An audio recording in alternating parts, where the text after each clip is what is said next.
The perspective issues that I want to bring out really come down to one simple statement, and that is, it's not all about us. In fact, very little of it, whatever it is about us, whoever us is. And that's very, very difficult to get your students to accept. You can tell them, but getting them to think that way as a default mode of analysis is really hard. Because everything in their lives, everything that they hear in the media, everything that they read is all about them. It's all focused on them. After all, most of your students are or will soon enter the coveted demographic group of 18 to 24-year-olds who have nearly unlimited purchasing power and very little knowledge or discretion. And that's why marketers go after them. And so that's really the challenge. And what I'm going to try to do in the next few minutes is give you some tools that you can use to pry open your students' heads, to get them to see things a little differently. Okay? Or in Steve Jobs' words, think differently, even though the English may be challenged. So what I thought we would start with is the question of figure and ground. When you look at something, how do you know which is which? And we're all familiar with the basic approach of figure and ground. What is that? Right? So that is either a vase or it's two faces. And it's pretty simple for us to shift our perspective and see one or the other. And this is what's known as a balanced figure ground of high contrast. So you can force yourself to see one or the other. But the important thing is you can't force yourself to see both at the same time. You have to look at both sides, but you have to look at them and hold one in your mind's eye while you look at the other. And that is an essential skill in global perspective, because it is impossible to see things from all sides simultaneously, even if you have those coveted good IQ spatial relationship skills that the psychologists tell us are primarily sex-linked, and that's really something that's an unpopular point of view. So the question is, how do you do this? Or, when presented with something that's even more difficult, how do you do it? So this is a Venetian carnival mask. What do you see in the Venetian carnival mask? Do you see the face? Okay. Do you see the two faces? Can you see them simultaneously? Right? So there is a contrast edge. And the contrast edge is to be found, and I can't do this with a laser pointer on the screen. This is the contrast edge. Right? So I have one side of a face and another face, a couple within the mask.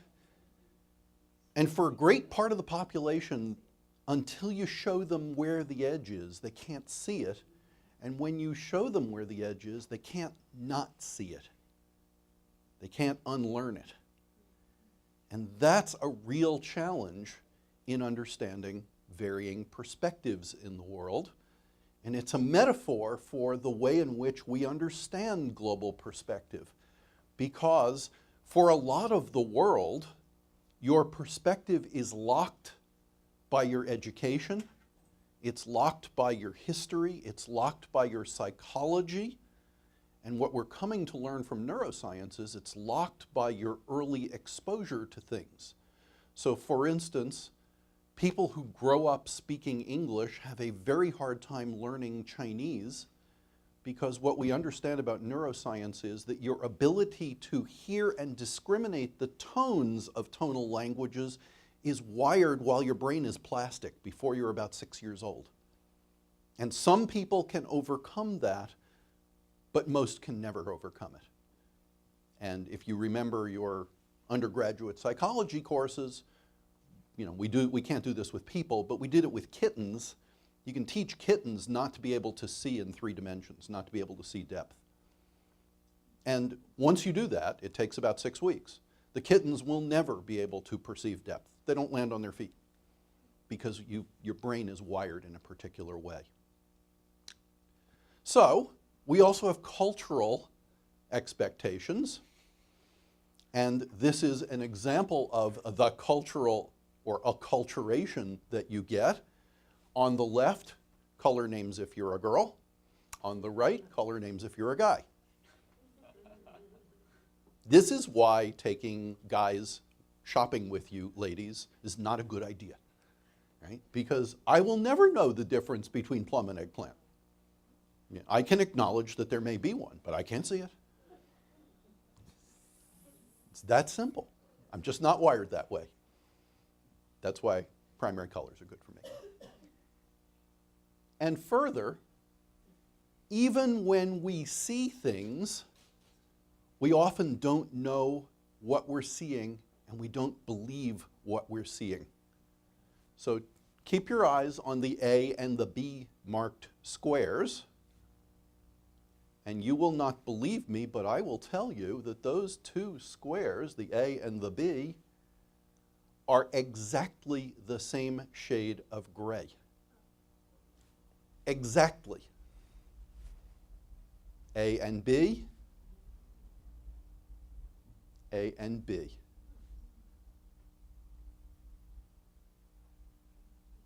And no matter how many times I do that, it's because your brain constructs what you think you are seeing. So when you see what you think is a shadow, your brain fills in the differences. It enhances it to tell a story that you expect to be true. And this is as true of visual interpretation as it is of cultural interpretation. Your brain, your consciousness fills in the gaps.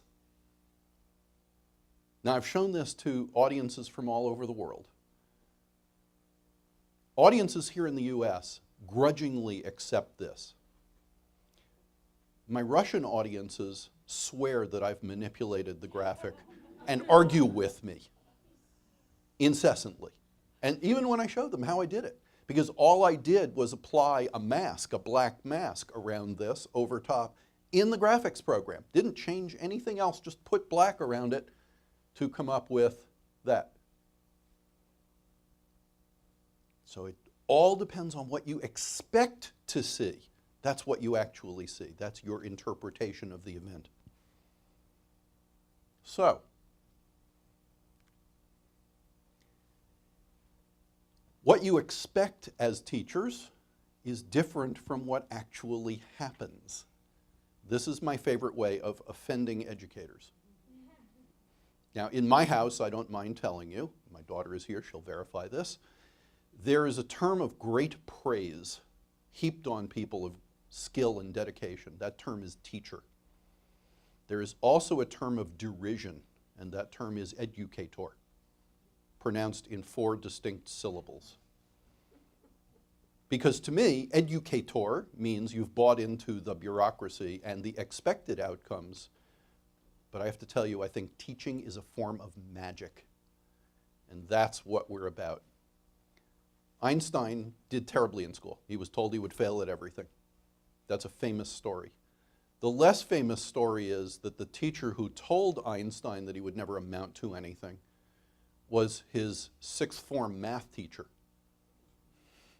And Einstein could not do math the way that it was taught in Germany. Absolutely couldn't. But he clearly could do math. He could clearly do math as it was expected of him at the Institute for Advanced Study in Princeton. So there was some disconnect there, some expectation placed on him, some worldview that prevented him from being recognized for his skills and from performing according to the evaluations. And that's one of the global challenges that we have, because in education, at least in our system, we put a stress on individual achievement and on individual assessment, while the rest of the world, at least out in the economic sphere, seems to put a very high premium on collaboration, on group work, on breaking out of groupthink, all of the things that we do our very level-headed best to beat out of our children. And so a question for us and for those who support 21st century education, a question for people who know that knowledge growth is exponential, that as little as 5 years ago, the estimate was that we were doubling the amount of knowledge in the world every 4 years. And the best estimate today is that we double the amount of information in the world every 9 months, and of knowledge probably every 2.5 years, and that's accelerating. Kurzweil says that we live in exponential times, and our students have to deal with this. Right? So think about the idea that a student who enters as a freshman, by the time that student graduates, roughly 2/3 of the information in the world will be brand new, not existing when the freshman started. And what we understand is how that information flows. So, the question that students have to deal with and that we have to deal with as educators, but more importantly as teachers, is to figure out how you go from the data, the stuff that's doubling every 9 months, through information which links the data in reasonable and connected ways, right? Not unreasonable, not stupid ways, to create knowledge, which is an organization of that information, and then, with any luck, to promote wisdom. And wisdom means being able to apply knowledge in novel situations, being able to think by analogy, because the real challenge of this world is that our students will be facing situations that no one has ever seen before. That the pace of change, the pace of communication, the size of the world in literal terms and figurative terms is so much smaller that they have to deal with things that our forebears and perhaps we had time to deal with. So if you think about the revolutions of how we've come to organize society and effort, in the 20th century, at the beginning of the century, the question was, how do you organize time and labor? Right? So how do you make labor more efficient? That's the whole Henry Ford, let's do assembly lines kind of thing. The next revolution, the one we're in the middle of right now, is time and information. So how do you make the time, how do you get the time to assimilate enough information to make good decisions? And we don't quite understand how to do that fully yet. Just look at how fast events get out ahead of people who are supposed to be decision makers. Think about things like the Arab Spring, for instance, where the self-immolation of a fruit vendor in Tunisia sparks revolutions in completely unpredictable ways, revolutions for which organizations like Al-Qaeda have been fighting for the last 20 years. So we don't understand how these things come about because we can't access and assimilate the information quickly enough to get ahead of the events. The bigger challenge, the challenge that our students face in the future, is neither of those. It is time and conflict resolution. Because everyone who thinks about the future understands that with currently 7.4 billion souls on the planet, undoubtedly and inexorably marching toward about 12 billion, this is what's called demographic coast, right? Even if we did everything right starting right now today, the peak population of the planet around 2055 would reach 12 billion people.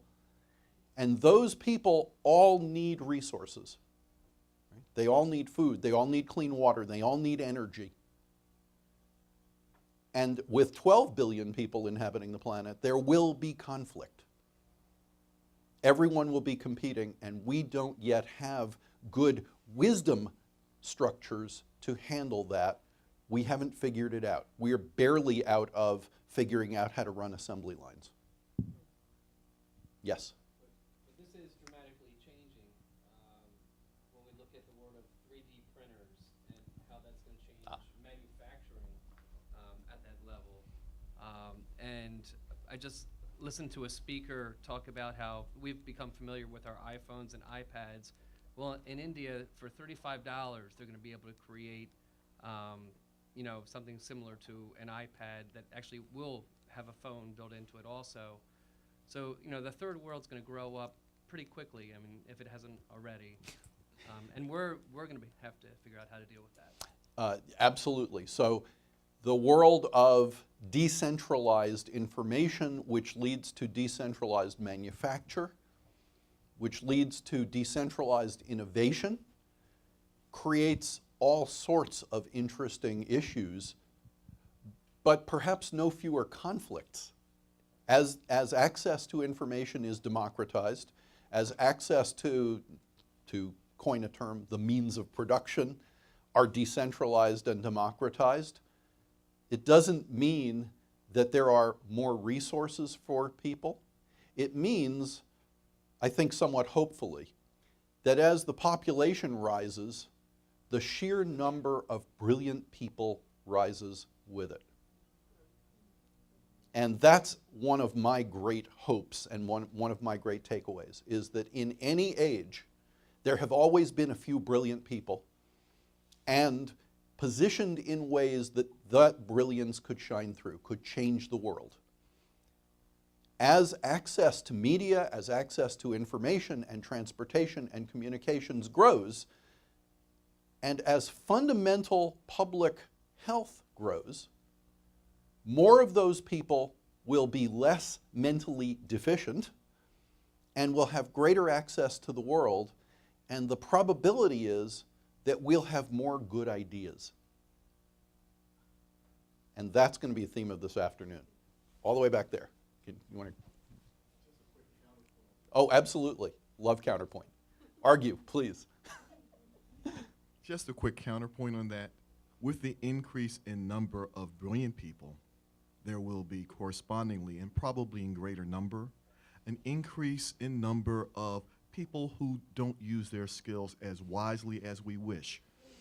And oh yeah, and they will dominate the public media and the public culture, and they will pour out and drown out their view of what is wise and wonderful and culturally significant.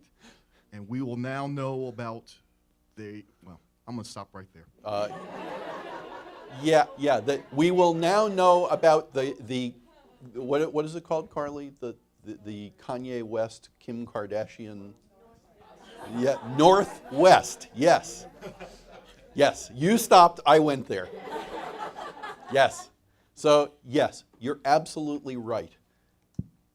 My hope is that popular culture doesn't equal culture. And it's a hope.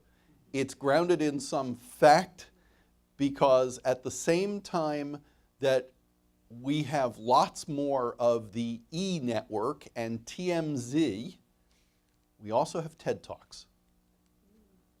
And that I hold out as that candle that might survive the windstorm. Yes? Something that's going to piggyback on top of what you had said. As the third world is developing, it's developing fast. It absolutely is developing fast. One of the problems I keep seeing is when we developed and when Great Britain developed and other places in the world developed, there was no like hovering superpower that was nefariously developing themselves and sucking dry resources. We were kind of doing our own thing. And now when we see like the third world, African nations, Southeast Asia, as they're developing, there's an awful lot of influence from outsiders, including ourselves. And that kind of frightens me.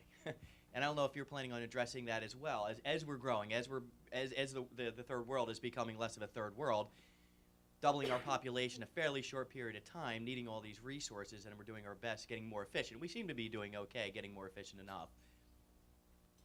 Can you help, or will you be addressing the powerful groups like China, the United States, other European powers, and Asian powers? I think, themselves? yes, indirectly, because the idea that things developed without these connections, I think, is a little bit incorrect, in that there have always been global powers, and those global powers have always sought to accrete power, accrete sources of raw materials, accrete markets. That has always gone on.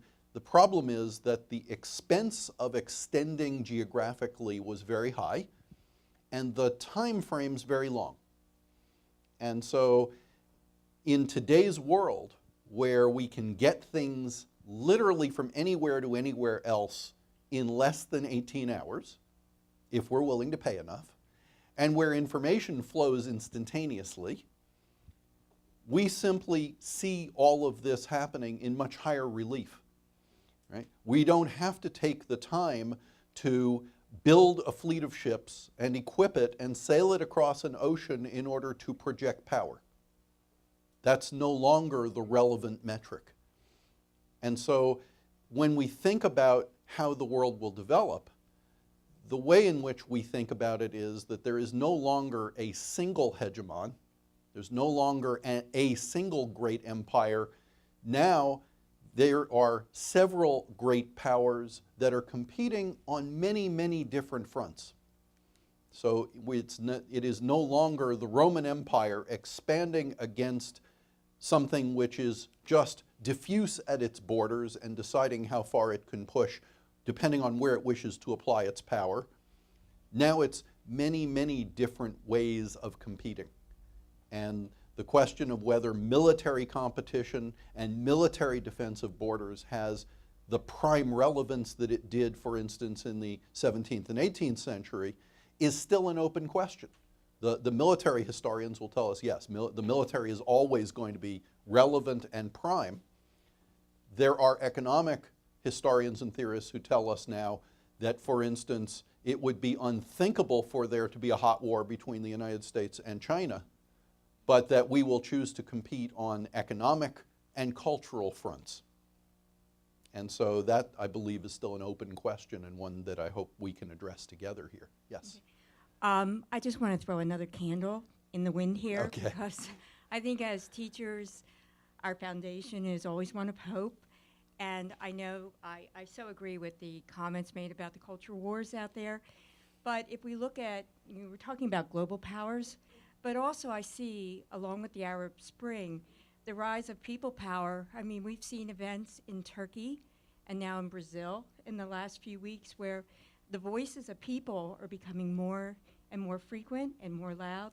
And I think that that is something really worthwhile watching as we see the social networking playing in a very important, incredible, integral part of how culture is shaped and our desires and needs. So Absolutely. I don't mean to digress, but I've Nope, that's an important another digression. candle out there.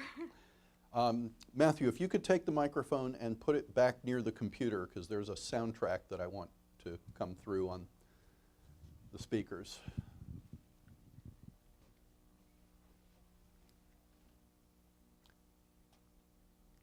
So imagine you're standing on a street anywhere in America, and a Japanese man walks up to you and says, "Excuse me, what is the name of this block?" And you say, "Well, there's Snyder Ave, there's Reed Ave, that's 27th Street, this is 26th. And he says, "Yes, but what is the name of that block?" You say, "I'm sorry, blocks don't have names. Streets have names. Blocks are just the unnamed spaces in between the streets." He leaves a little confused and disappointed. So now imagine you're standing on a street anywhere in Japan, and you turn to the person next to you and you say, "Excuse me, what is the name of this street?" And they say, "Well, that's block 17, this is block 16. And you say, "Yeah, but what's the name of this street?" They say, "Well, streets don't have names. Blocks have names. That's block 17, this is 16. Look at the map. There's block 14, 15, 16, 17, 18, 19. All of these blocks have names. Streets are just the unnamed spaces in between the blocks. You're a little confused, but you say, okay, then how do you do your home address? They say, easy. This is District 8, Block 17, house number 1. You say, okay, but walking around I notice that the house numbers don't go in order. And they say, but they do. They go in the order in which they were built. So the first house ever built on a block is house number 1. Second house ever built is house number 2. Third house ever built is house number 3, etc. Everything you thought you knew is wrong. I can think of no better cultural perspective than to say that in the United States, blocks are the unnamed spaces between the streets, and in Japan, streets are the unnamed spaces between the blocks. Now you can carry this further. So for instance, in traditional Chinese medicine, you pay your doctor every month that you are well. And if you get sick, you don't have to pay your doctor, because it's your doctor's job to make you well again. Contrast that to our system, in which not only do you have to pay your doctor when you're sick, you have to pay him for doing things that might not make you well, because that's how he gets paid, for doing things. If we stop to think about those perspectives, it gives us a different take on the world. It gives our students a different take on the world. And if we then couple that with history and geography, I'm sorry, a couple of subjects that are really out of favor today, but if we couple it with history and geography, we begin to understand what the world used to be like, and we get some understanding of what it might be like. Earlier this morning, we were discussing the following question. How do you convey to your students that until roughly 75 years ago, being an immigrant meant that you were leaving behind everything and everyone that you had ever known, never to see them again? When your students understand that they can travel and Skype back at a moment's notice, and that everywhere in the world is just a relatively cheap airplane ticket from everywhere else. How do you tell them what it was like to leave your family and immigrate to a new country? How do they understand the experience of the undocumented alien who, because of risks crossing the border, may in fact have that same feeling about leaving everything behind, and what it means to the development of character? Tough questions, because it requires that shift in perspective over time, over space. So, clearly, we're number 1. Right? We see it all the time.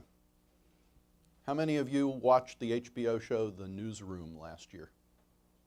A fair number, but not that many.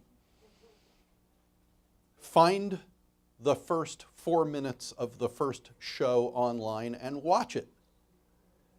It's Aaron Sorkin. It is decidedly left-wing and probably one of the best monologues ever spoken on television. Believe me. So, the United States is number 1. Here's a graph, interestingly drawn, of the required days of vacation by nation. Yes, you'll get all of this stuff in the resource list at the end of the program. So this is mandatory vacation, national policy. And at the top of the list, Austria, 42 days.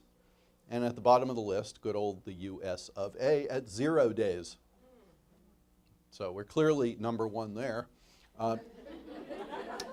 Here's the percentage of women holding positions in government. The red vertical line is the global population of women at 51.1%. The top line is Rwanda, the only one that's higher than the average population. And you can see where we are down there. at somewhere below 20%. So that's another measure. Yes? Back to the previous slide. You're going to get this as a download. Okay? So we'll put all of this on a website so you can download it all and use it with your students. Okay? So there's women in government. But we are number one in the number of categories. Total crime, rape, CO2 emissions, the divorce rate, the teen birth rate, heart attacks, the number of McDonald's restaurants, the amount of plastic surgery, and the number of incarcerated persons.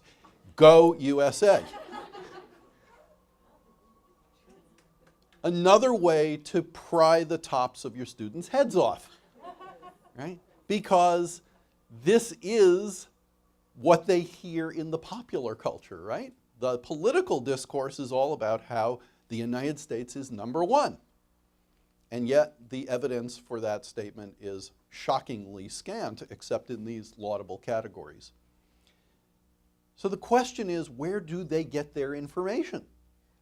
How can they be global citizens when all of their information is coming at them from what we laughingly call mainstream media, or what many of their peers and their parents are having on all the time, faux news? That's really our challenge. Now, here are the international number ones. I know you can't read this. The theory of this, the subtitle of this slide is because every country is best at something.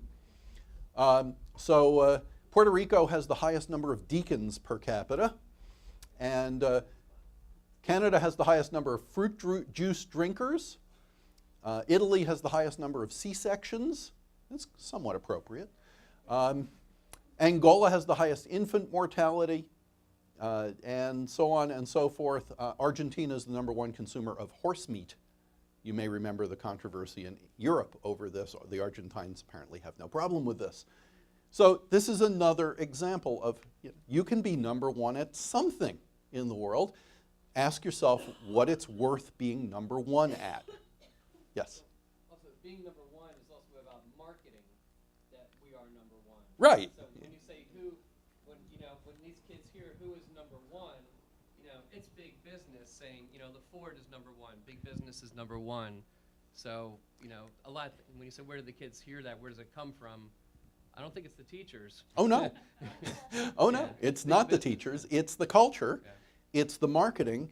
It's that being number one is supposed to mean something. It means that we have a competition culture, right? And if competition is all you're interested in, then outcomes being number one is very important. But what we lose in translation, and unfortunately we're forced to lose it by the focus on standardized testing and standardized achievement, our students have lost this whole idea of the point being the journey. Right? It's all about destinations for them, right? It's all about being conformist, right? Or as my daughter would say, it's all about learning to color inside the lines. That's what we tell them they need to do. Yes, Shark? I would just add that one of the axes that we didn't look at in the Gert-Hofstede index, it's called masculinity and femininity, which I sort of have a problem with, but the masculine countries that are high on that index are outcome-oriented, competition-oriented, very achievement-focused, and the US and China are both quite high. Countries that are not high on that are cooperative, less focused on that type of, so I looked up last night, and a country like Italy is lower on that, less concerned with sort of being number one. Right. The Scandinavian countries yeah. are very low on Yeah, that. so it's interesting. It's just a way to categorize it. Absolutely, yes. So there's the number one hit parade for you. So what we're interested in is helping our students understand diversity of sources as they work to understand the events of the world in history, in current events, and developments in the world, whether they're developments in technology and innovation and science and math, or they're developments in politics, in literature. We want to understand diversity of source. And in order to do that, what we need to do is give our students the tools to find, understand, and integrate an interpretation of domestic media, because they're bathed in that 24/7, of foreign English language media, because it is a diverse viewpoint, but of a particular type, and then the really tough putt in this game, foreign native language media, which is often very difficult to access and of some great controversy. So it makes it difficult for us as teachers to use it in the classroom, because there are always people who are watching what we're doing, and the exposure to the idea may be taken as an endorsement of the worldview. Now, this is where the classical liberal and classical conservative come into conflict, because the classical liberal says we need to understand and accept diverse cultural viewpoints and approaches. And the classical conservative viewpoint is, yes, but then we need to apply a metric of morality or right and wrong, because there are some things that should not be accepted in any way, shape, or form, and it's our responsibility to change the world. And so when you deal with, for instance, issues that are highly contentious, such as female genital mutilation, the classical liberal viewpoint says, well, that's their cultural and religious norm, and who says that it's not acceptable? And the classical conservative says, that's just wrong, and we need to do everything that we can with every means that we have at our disposal to change that cultural norm, to change that religious viewpoint. And that's a conflict that may, in fact, be above our pay grade as teachers, but our students need to be comfortable in that realm, because that is the realm of civil discourse around the world. And it's those tough issues, not simply the tough issues that we see highlighted as wedge issues in domestic politics, but also those issues on a global stage that our students need to consider. And so what I've chosen are 3 events for us to look at. I'm going to give you a brief overview of each of those events. And then after another short break, we're going to ask you to break up into smaller groups and do a little bit of exploration on your own of some of the different sources in the world using tools you already know how to use, right? Using Google and Bing and other kinds of search engines, and then also using some translation tools to see if you can come up with a different viewpoint on a certain event, a different lens through which to view that event. So the first one is the Mohammed cartoons from Denmark. Right? And there are the cartoons. This is the page as it appeared in the newspaper in Denmark. So these are the cartoons so that you can see them. This caused damage and death. Now, I will tell you as you're watching these that a number of United States newspapers, in reporting on these events, elected never to reproduce the cartoons that were at the center of the events worldwide. A scholar who spoke at the Foreign Policy Research Institute, who is at Yale University, and who had a book published by Yale University Press about the entire incident, had the book published without including the cartoons in the book. Yale University Press refused to put the actual cartoons about which a 350-page book was written in the book itself. So that's what everybody was yelling about. Now, this is a timeline that you'll, of course, we'll give to you, so you'll be able to use it with your students if you choose. What most people don't realize is that the original cartoons were published in September of 2005, when this particular newspaper in Denmark asked a number of noted editorial cartoonists to chime in. Now remember, 2005, we're in the middle of what President Bush called the global war on terror. And Europe is a hugely diverse place. Denmark is a famously religiously liberal place. Right? The king and queen have always, or since the 15th century, been Lutheran, but it's an incredibly tolerant place with a very large, like most of Europe, immigrant Muslim population. And so the debate going on in Denmark was, to what extent is our Muslim population radicalized? And this was the genesis of the cartoons. They appeared in September of 2005. They were reprinted almost 4 months later in Norway. And that reprinting was then picked up by a number of clerics who then went on a publicity tour through the Middle East, essentially saying, our prophet is being disrespected, and more than that, being depicted. Now, there is some level of understanding that's required here, because although in classical Islam, the prohibition in the Ten Commandments against graven images was taken to mean images of any living thing. This is by no means a universal interpretation in Islam. This is more or less a particular conservative interpretation that arises out of the Saudi version of conservative Islam. If you want to understand the alternative interpretations, go take a look at, for instance, Ottoman Islam. When the Ottoman Empire was at its ascendancy, beautiful artworks depicting people and, in fact, depicting the Prophet Muhammad. And so you have a particular tribal version of Islam that says we shouldn't depict the Prophet, we shouldn't depict people, we should only use geometric designs and so forth. And yet, these clerics chose to take these particular cartoons and go on a PR tour to exactly the places where they would give the greatest offense.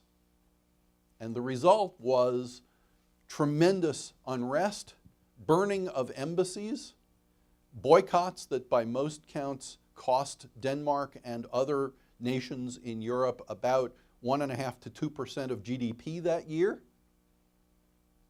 And it continued with, in fact, a fatwa against some of the cartoonists and against the editor of the paper.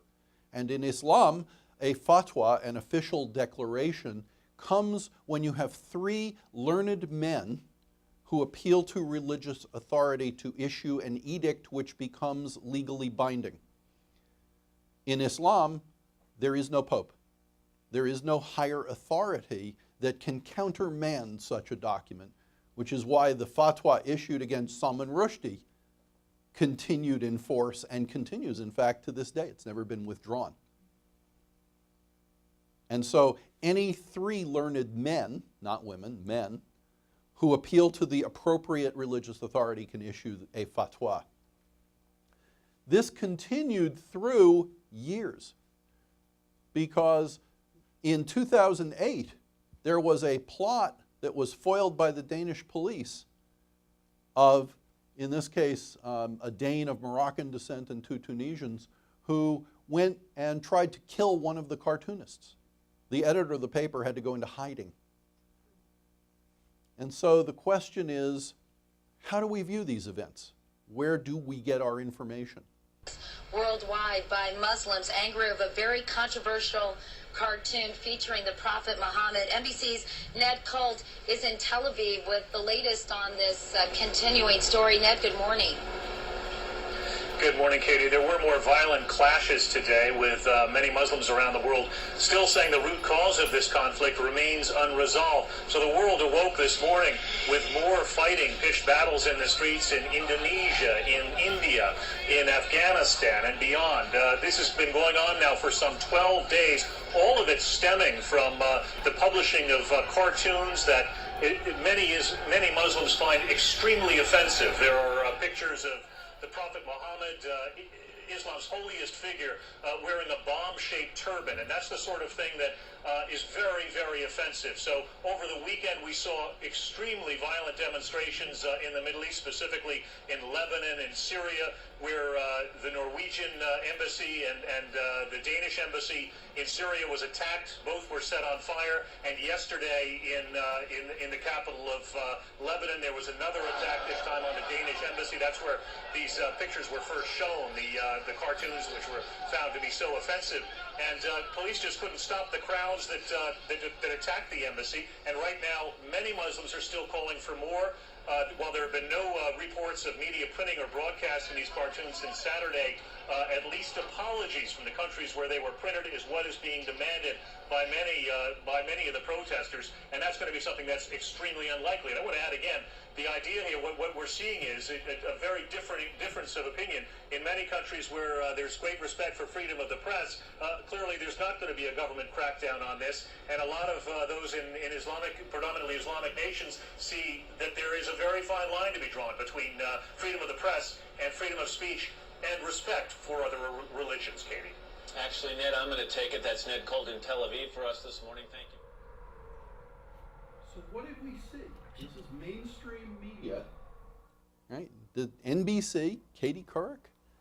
And what did we hear in that report? How was that report framed? Well, the first thing you saw was all of this violence is in reaction to, quote, the publication of the cartoons.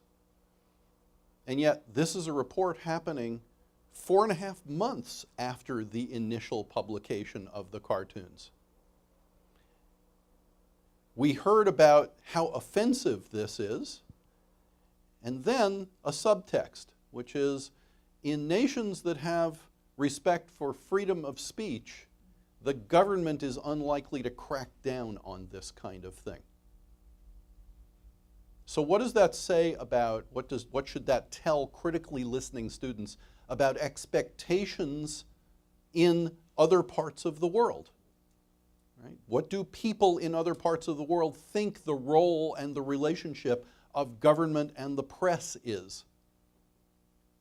In the United States, our students understand that the press stands apart from the government. But it's very difficult for them to understand that in most of the rest of the world, if the government doesn't approve of something, it doesn't show up in the press. And that if it shows up in the press, it must be an official statement of the government. It must be the position of the nation. So, a different, slightly different reaction here. Sure. Something I didn't even know about this until this let me year. The Spanish flu around World War I. Yes. The sheer numbers were absolutely staggering in comparison to the First World War. It was called Spanish flu because Spain was one of the only countries that wasn't, since they weren't in a wartime situation, they didn't have even our government had the government was censoring press. Right. Spain was one of the few, so they released their numbers of people who had the flu, and therefore everyone say, hey, it all happened in Spain, and it happened everywhere, including here. And so it took on that name, and it was interesting to see that impact, that even in our own country, when our government censors, we have a whole new perspective. And then when I look back, and for the first time, I actually researched the numbers and learned how staggering it was to Americans and how many Americans died. So even our own blessed freedom of speech country, we have that issue. Well, to and contend within a wartime scenario. Absolutely within a wartime scenario, and if you really want your students to have an interesting experience, dig up things like the cartoons drawn by Dr. Seuss during World War II. Okay, or the animated cartoons made by the Hollywood studios during World War II. Look at Bugs Bunny as he fights against the Japanese emperor, and the degree to which dehumanization was an official policy. So I'll segue on the cartoon topic, and some of you guys might know this. At the time that the cartoons were published, South Park did an episode. Does anyone know what I'm going to say in 2010? Depicting Mohammed, Jesus, and Buddha. And Trey and Matt received, there was a fatwa, Yes. threat against them, and you guys can find this. I have the New York Times article here, but it's an interesting, we were talking about pop culture before, it's an interesting pop culture overlap here. And you can't find that South Park, the original episode. I found it once, and I can't find it anymore out there. And so my students were studying these cartoons, and we were trying to look at that, and it was there, and it was gone. Absolutely. Over there. I guess I partially have a question with this, because I'm going way back to the 2000. Excuse me. Did the imams know about the original Danish publishing before it got to the Christian newspaper that reprinted it? Yes. Yes. So why wasn't anything done the first time around? Well, A, you might have to ask them, but B, there was not in the fall of 2005 when these were first published, there was not at that point going on a summit of Arab clerics, and they chose to go on this tour first to Cairo and then to Riyadh, and timed it precisely with a meeting of Muslim clerics from most of the Arab states, at least, not from South Asia, but at least from North Africa, from the Maghreb, and from the Gulf states. And so it was very intentionally timed for that. So here's the next one.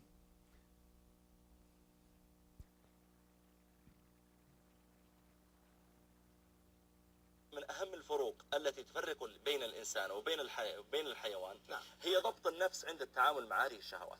مثل ما ذم الله تعالى مثلا بعض الكافرين لما قال سبحانه وتعالى إنهم إلا كالأنعام بل هم أضل. إذا تأملت في أحوالهم وجدت أن الواحد منهم اشتهت نفسه وأن ينام نام، ما عنده مسألة أذن فجر أذن ظهر عصر مغرب عشاء، ما عنده مشكلة. اشتهت نفسه أن يزني زنى، اشتهت نفسه أن يمارس أي نوع من علاقات الجنس مارسه دون أن يلتفت إلى أن حلال ولا حرام. لذلك ترى عندهم منظمات كما تقدم في حلقات سابقة، منظمات تتعلق بالشواذ جنسيا، منظمات تتعلق بالذين يتزوجون حيوانات، تزوجت كلبا أو حمارا أو نحو ذلك، وهذا موجود. والعجيب منظمات رسمية ولهم مواقع في الإنترنت ويصدرون مجلات ولهم مجلات مصورة إلى غير ذلك. أنا اطلعت على إحصائية في الدنمارك أن 54% من الولادات في الدنمارك ولادات غير شرعية. طبعا معنى كلمة غير شرعية ليس صديق من صديقته أو صديقة من لا ولادات غير شرعية. لما تذهب المرأة وتلد في المستشفى ويقول لها الطبيب طيب نسجلها باسم مين من أبوه ما تعرف ولا I don't know ما أدري والله. يمكن بواب العمارة، لا يمكن مدير الشركة، لا يمكن السكرتير، يمكن سواق التاكسي، ما أدري، فيسجلونه باسمها. هذا غير شرعي. أما اللي تقول لا هذا من صديقي فلان هذا بعض البرامج ممتعة تسقط معرفة الإنسان Do our students get information? Where are they supposed to see this? Bear in mind that this comes to you from an organization called Memory. That organization specializes in Arabic media, which is never produced in English. So they grab this off the satellite channels and provide the subtitles. And lest you think that this is fringe, this I specialize in this for terrorism research, and I have seen literally thousands of hours of these kinds of presentations, which are, of course, on state-run media in Saudi Arabia, in the Gulf states, and broadcast by satellite to the entire world. So if you have a satellite dish, you can tune in on this stuff. It's intentionally not scrambled. It's right there. And no counterpoint, obviously. So we don't have an official government channel that's busy saying, no, we don't marry donkeys and dogs. Right? It's not our official position. And yes, there might be websites, but just because there's a website doesn't mean it's the official position of the country. Remember, the worldview in these areas is that if it exists, it is officially sanctioned, because if it weren't officially sanctioned, they, of course, would shut it down. That's a worldview. That's a filter through which a large part of the world sees media, and it's completely foreign to us and our students. So one final example. This is a cartoon that was not published by the St. Louis Post-Dispatch. They would not publish this one. Right? Hey kids, do you have what it takes to be an infidel cartoonist? Don't draw Muhammad. So there you are. They wouldn't publish this. And there's the question of, are they inciting? Is there freedom of the speech? What is the balance of rights and responsibilities? The Philadelphia Inquirer chose to publish the Muhammad cartoons. They chose to publish them in a very small box with an editorial. They're one of the few United States papers that did so. They got tremendous grief for it. From other editors who said that this was offensive, from world press, from world leaders who said that merely reprinting these things, even in an editorial context, was still as offensive and as damnable as the original publication. So, raising the issue. Next case study, as if this weren't incendiary enough. From September 11th of last year, the innocence of Muslims. What did we know? When did we know it? Turns into a big and ongoing question because we continue to have hearings about what went on in Benghazi. But very few people bothered to take a look at what actually happened. So, this is the trailer. Is your Mohammed a child molester? Our daughter's been a child, and he's 55 years old. He's 53, not 55. And he has wealth and power. My daughter shall be his bride, whether he say yes or no. Is the messenger of God gay? Yes, he is. And Omar also. I know about Omar. But is the master dominant or submissive? Oh! So what you're seeing is a really ham-handed approach to, let me see if I can pause that. Won't be able to. Anyway, that trailer came out in July of 2012 on the internet. It turns out, after some investigation, that the fellow who produced this masterpiece was an Egyptian Coptic Christian, and that it really didn't gain any traction at all until another Egyptian who was a Copt produced a dubbed version in Arabic, which was then put on YouTube. Now, if you look at it, you instantly see the dubbing is really strange. It doesn't match the lips of the people who were in it. They didn't know what they were making. And yet, interestingly, if you view the entire movie, that's painful, let me tell you, almost everything that is in it that relates to the story of Muhammad comes from what we know about Muhammad, either in the sacred texts, the hadith, or from histories that have been written. So each of the actions that are complained of, for instance, marrying a teenage girl, comes directly from the Quran and from the hadith. But what was incendiary about this was that somebody would put it all together in popular culture and then promote it. Now, the motives of someone who is a Coptic Christian, in light of what went on in the Arab Spring in Egypt and the ascendancy of conservative Islam, and also things like the burning of Coptic churches that went on with the blessing of the Muslim Brotherhood, pretty transparent. But then fast forward a little bit to the worldview. This is a movie. It was made in California by someone who lived in the United States, and it was put on YouTube. And from there, if your worldview is, as the worldview in most of the world is, this becomes an official pronouncement of America. And so it's pretty easy to see why people would be upset. And that really is the challenge. So there we go.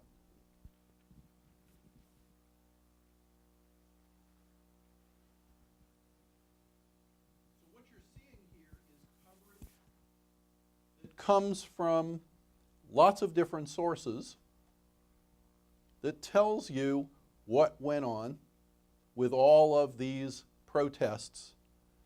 Notice September of 2012, many months after the original film aired, and because it was specifically aimed at and tweeted about on Egyptian channels.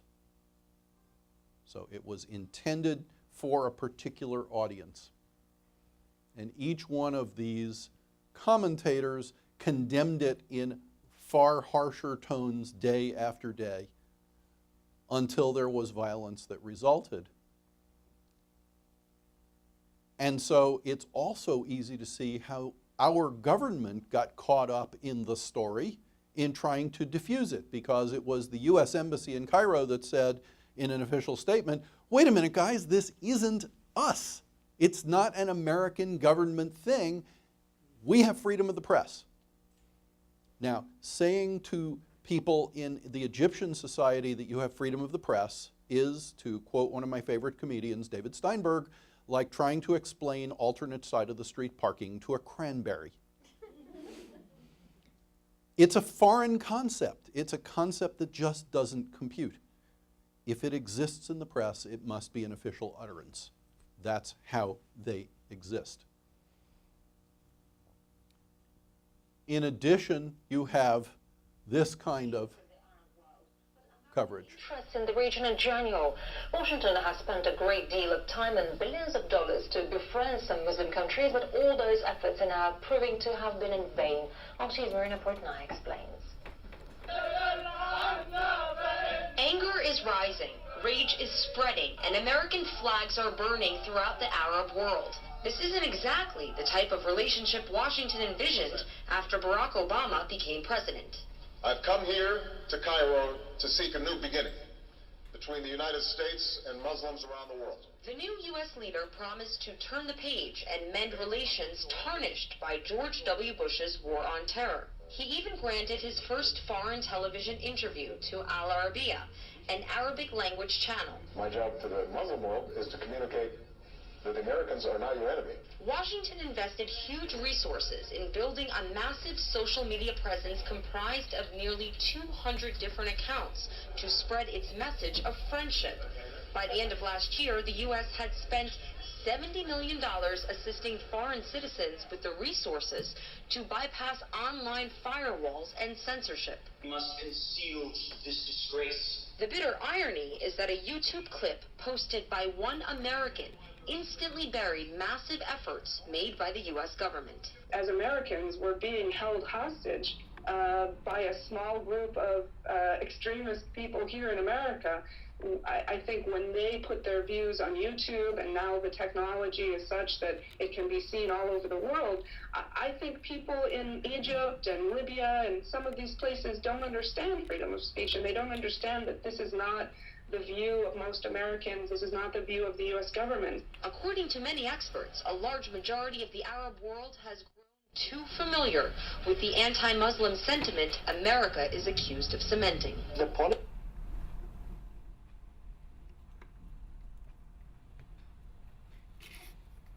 And therefore, لأن حربنا مع أبناء القردة والخنازير هي حرب دينية عقائدية. فلنحيا نحيا. تفضل شيخنا الجليل. 47 عام عن انطلاقة الثورة. أي الثورة؟ الثورة الحديثة. الثورة الحديثة في تاريخ الشعب الفلسطيني. وإلا فلسطين كلها ثورة في الواقع. منذ جاء عمر بن الخطاب رضي الله عنه إلى يومنا هذا، وإلى أن يرث الله الأرض ومن عليها. ففي صحيح الحديث وفي الصحيحين يقول لنا البخاري ومسلم: لا تقوم الساعة حتى تقاتلوا اليهود فيختبئ اليهودي وراء الحجر أو الشجر فينادي الحجر أو الشجر يا مسلم يا عبد الله هذا يهودي ورائي تعال فاقتله إلا شجر الغرقد. لذلك ليس عجيبا أن تروا الغرقد يحيط بالمستوطنات ويحيط بالمستعمرات.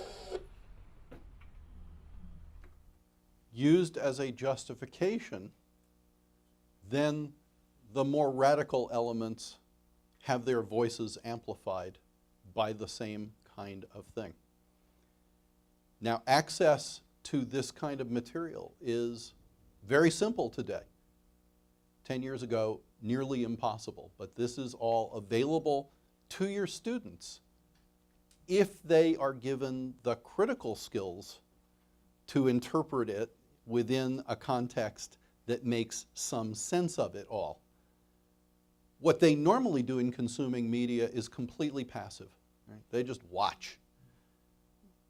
We need to give them the skills to watch and think, and that means that to some extent we need to create lessons that create enough cognitive dissonance to wake them up, to show them that there are concrete results that flow from media actions, that speech creates results.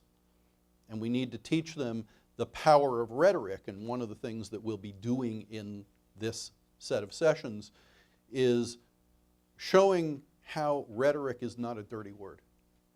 It has become one in our culture, but it's certainly not a dirty word. So last one, the recent NSA leaks. So those of us who have been watching cyber war for a while understood pretty much what was going on, although perhaps not the full scope of what was going on. But with our good friend Mr. Snowden, who now appears to be in Moscow en route to Havana, this has become front page news. Interesting set of views. So here is the China Daily take on the Snowden affair. Right? The National Security Agency's goal is to foreigners rather than the American people, but in fact the foreign intelligence gathering programs cover a very wide range from a certain extent, almost palpable every American family. Now this is a translation of the Chinese text. This comment did not appear on the English language People's Daily site. This was for domestic consumption in China. The Great Firewall of China, by the way, restricts what gets into China, but it doesn't restrict what gets out. So it's very easy for us to see what is being published for domestic consumption within China, within Hong Kong and other places. The Guardian, that broke this story in the first place, broke it with this focus, quote, all the signals all the time. The person who said that was the head of the National Security Agency, General Alexander, known in the agency as Alexander the Geek. And General Alexander was saying this to members of the intelligence community within the United Kingdom, because what we were doing when we couldn't directly and constitutionally listen in on conversations involving what are called American persons under the Foreign Intelligence Surveillance Act was asking the telecommunications companies to throw a switch that meant that your conversation between you and your neighbor down the street would in fact be routed through the UK. It's all digital. It doesn't take any longer to throw you onto a fiber that takes your conversation under the Atlantic to the UK and bounces it back here again. But while we can't legally listen to that conversation within the United States, the Brits can and did. And so he was explaining to the Brits how they were going to be able to listen to all of this traffic. And that was the Guardian's focus, that all of this can be collected, stored, and analyzed. The Irish Examiner takes a very different tack. Most importantly, for revealing all this, Snowden has been branded a traitor. He is anything but. So the Irish are very much on the side of openness and freedom in this one, not surprising. And Dawn, which is the English language organ in Pakistan, talks about it in terms of how significant this is and confirming the long-standing suspicions, oops, I don't know what happened to that, confirming the long-standing suspicions that the NSA has been listening to everything.